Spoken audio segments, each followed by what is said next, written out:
అట్లాగే ఇంకొక మాట కూడా చెప్తా ఉన్నాం, ఒకవేళ కేంద్ర ప్రభుత్వం కూడా స్పందించక బీజేపీ కూడా ఒక రక్షణ కవచం మాదిరిగా ఏదైతే ఇన్ని రోజులు రేవంత్ రెడ్డి గారిని కాపాడుతూ వస్తున్నదో మరి తప్పకుండా ఒకవేళ వారు స్పందించకపోతే నెల రోజుల తర్వాత పార్టీలో మేము కూడా కూర్చుని కార్యాచరణ ఏం చేయాలో తీసుకుంటాం. ప్రజాక్షేత్రంలో అవసరమైతే తప్పకుండా ఈ ముఖ్యమంత్రి గారిని అదేవిధంగా ఆయనను ఒక కవచ కుండలాల మాదిరిగా కాపాడుతున్న బీజేపీని కేంద్ర ప్రభుత్వానికి కూడా ప్రజల ముందు ఎండగడతామని చెబుతూ ఇక చివరిగా నేను చెప్పేది ఒకటే, మొన్ననే పాలమూరులో సిబిఐ దర్యాప్తు అక్కర్లేదు, పాలమూరులో అవినీతి ఏం జరగలేదు పాలమూరు రంగారెడ్డి ప్రాజెక్టులో అని చెప్పి స్పష్టంగా సుప్రీంకోర్టు తీర్పిచ్చింది. ఇంకొక వైపు సొంత పార్టీ ఎమ్మెల్యేలు 30% కమిషన్లు లేనిదే ఇక్కడ ఏ పని జరగదు అని సొంత పార్టీ ఎమ్మెల్యేలే కుండలు బద్దలు కొడుతున్నారు. అట్లాగే సొంత మంత్రులు క్యాబినెట్ సహచరులు స్పష్టంగా చెప్తున్నారు, మా మంత్రులు పైసలు తీసుకుంటారు లేకపోతే ఫైళ్ళు కదలై అని చెప్పి పాపం నిజాయితీగా ఒప్పుకుంటున్నారు.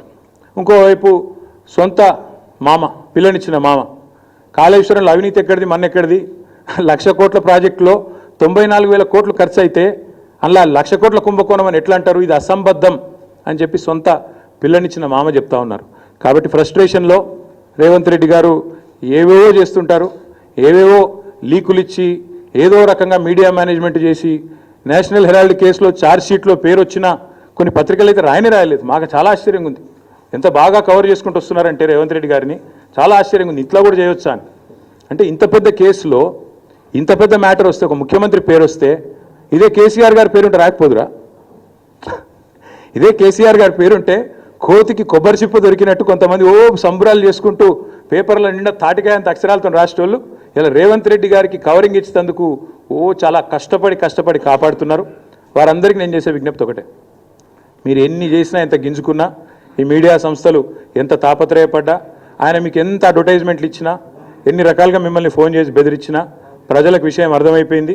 ఈయన ఒక లొట్టపీస్ ముఖ్యమంత్రి, ఈయనతను ఏం కాదు అని అర్థమైంది. కాబట్టి మీరు కూడా దయచేసి నిష్పక్షపాతంగా వార్తలు ప్రజలకు చెప్పండి. లేకపోతే సోషల్ మీడియా ఉంది, మీరు చెప్పినా చెప్పకపోయినా సోషల్ మీడియా ద్వారా ప్రజలకు అన్నీ తెలుస్తాయి. తెలియదు మేము పిల్లి కదా కళ్ళు మూసుకొని పాలు తాగితే తెలియదు అనుకుంటుంది అన్నట్టు మేము రాయకపోతే వార్తనే కాదు, మేము రాయకపోతే మేము నొక్కేస్తే ఎవరైనా కూడా వాస్తవాలు చెప్తున్నాం. మీకు అబద్ధం అనిపిస్తే నేనేం చేయాలి, కానీ చాలామంది రాస్తలేరు, మరి ఏం చేయాలి, మరి మా బాధ మేము చెప్పుకోవాలి కదా, ప్రజలకన్నా చెప్పుకోవాలి కదా. కాబట్టి మీరు అట్లా అనుకొని మీ భ్రమల్లో ఉన్నంత మాత్రాన మీరు చేయగలిగేది ఏం లేదని కూడా చెప్తూ సహకరించే